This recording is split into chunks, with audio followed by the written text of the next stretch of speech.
Over the course of Siege's lifetime, Ubisoft has tested some crazy ideas on their test servers that many of you may not have been around for. So in today's video, I'll be showing you some of the craziest test servers over the course of Siege's lifespan.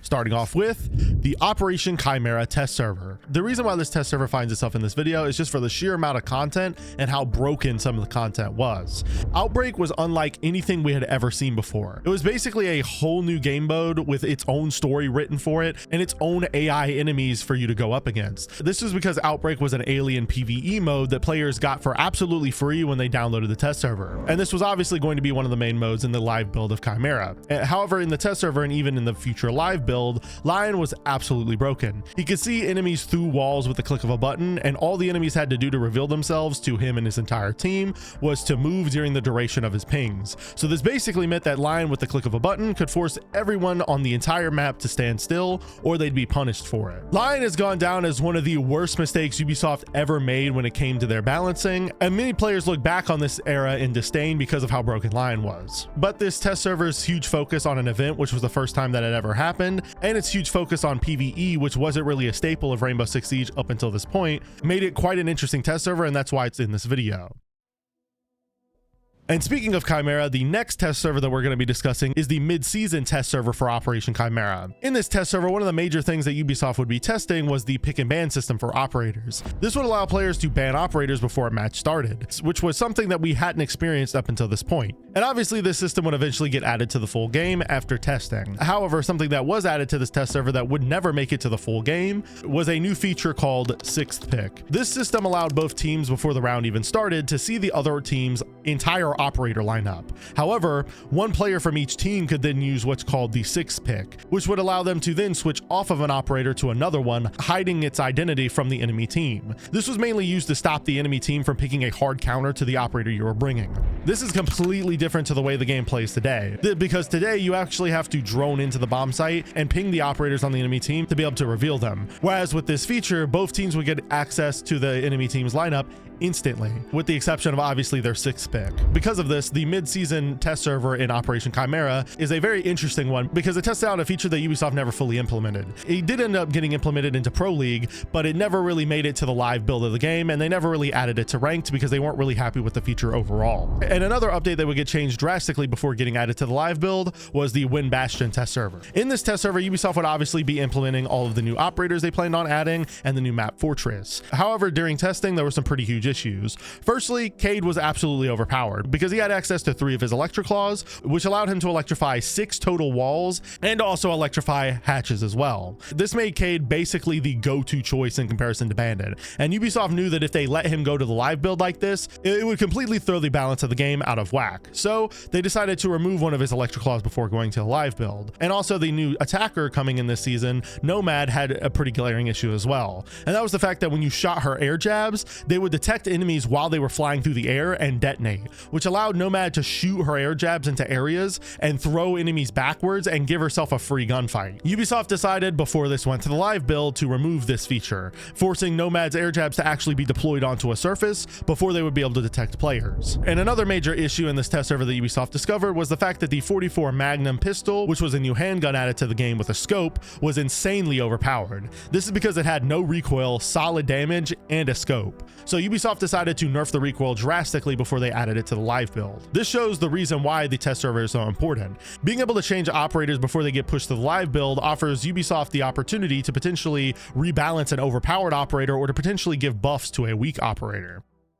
And speaking of changing operators before they go to the live build, the next test server we're going to be discussing, Steelwave, was another example of a test server with absolutely broken operators that needed to be changed. Steelwave was the operation where the attacker Ace was added and when the defender Malusi was added, combined with the new map House. In this test server, Ubisoft began to realize that they had made a mistake with these operators. Firstly, they realized Malusi was incredibly busted, and that's because she had access to a deployable shield, her T5 SMG, and her Banshees were completely bulletproof and their radius was way too large. So Ubisoft would address some of these issues before she came to the live build. Firstly, they would remove her deployable shield and give her a C4 instead, and they would nerf the radius of her Banshees quite substantially. However, she still would be a pretty big menace in the live build, and Ubisoft would have to nerf her multiple times after this. Yeah, and Ace was also released in this test server in a really strong state, and Ubisoft began to realize this through the data they gathered during the test server. The reason why Ace was so strong is because his Selmas could detonate 3 times, allowing him to make a walkable breach with 1 Selma charge. This is in stark contrast to today, where Ace's Selmas only detonate twice, meaning that he can only make a vaultable or crotchable hole.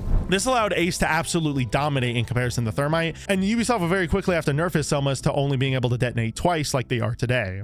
Now, after the Steelwave test server, a really interesting test server that many people forget about, it was the Crimson Heist one. And the main reason why this test server was so unique is because of the proposed change to Nkk. Nkk in this test server was given the ability, while her gadget was active, to completely ignore traps. This meant that she could walk through Banshees, Kapkan traps, and pretty much anything you can think of when it comes to traps, and not detonate them at all. This could allow her to sneak up behind defenders and make plays that literally no other operator could. And it forced defenders to be on the lookout for potential flanks, because they couldn't rely on their traps to give them information that they would have been able to earlier. Ubisoft would continue experimenting with this feature going forward. However, it wouldn't go into the live build in Crimson Heist because of how controversial it was in the community. And speaking of controversial changes in the community, the next test server, Operation Northstar's test server, was extremely controversial as well. And this is for a wide variety of reasons. Firstly, the implementation of gameplay after death was extremely disliked by the community. This feature allowed players, once they died, to be able to control any sort of cameras they had on the map. For the attackers, this meant any deployed drones that they had lying around, they could then move around the map after dying. And this meant for the defenders that they could do things like control Maestro cams and Echo drones after they had died. This instantly made operators with camera-related gadgets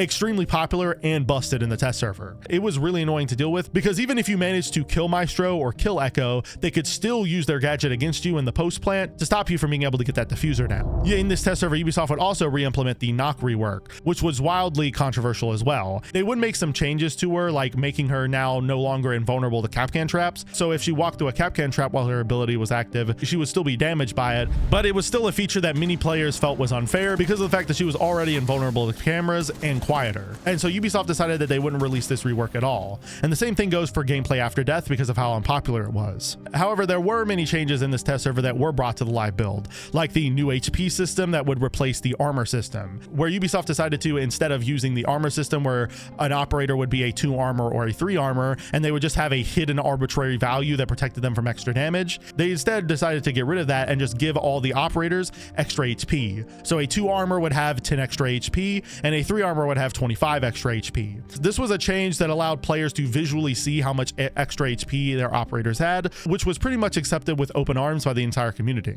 So Ubisoft would end up adding it. And the same thing goes with the Shattered Glass rework, which allowed players to walk up to a Maestro cam and melee it, shattering the glass on it, making it no longer possible for Maestro to see through it. And you could also do this with Mira's windows as well if you got up close to them and managed to get a melee off. This was a pretty popular change, especially with gameplay after death being in the test server, and so Ubisoft decided to just push it to the live build. And then the feature that the community had been asking for years finally was added in this test server as well, which was the removal of bullet holes. And we got much more balancing changes. This is probably one of the most extensive test servers Ubisoft has ever added to the game, and because of how many sweeping changes they decided to test, it ultimately became one of the most controversial ones. And the final test server I'm going to be covering in this video is the most recent one, which technically isn't a test server, but I'm going to be considering it that for the purposes of this video, and that is the Siege X beta. In this beta, Ubisoft is testing out their new 6v6 mode called the Dual Front, where teams of 6 battle it out to defend and attack objectives on a much larger map than what we're normally used to. There's still the same level of destruction, there's still reinforcements, and there's still all the same base mechanics that we love from Siege,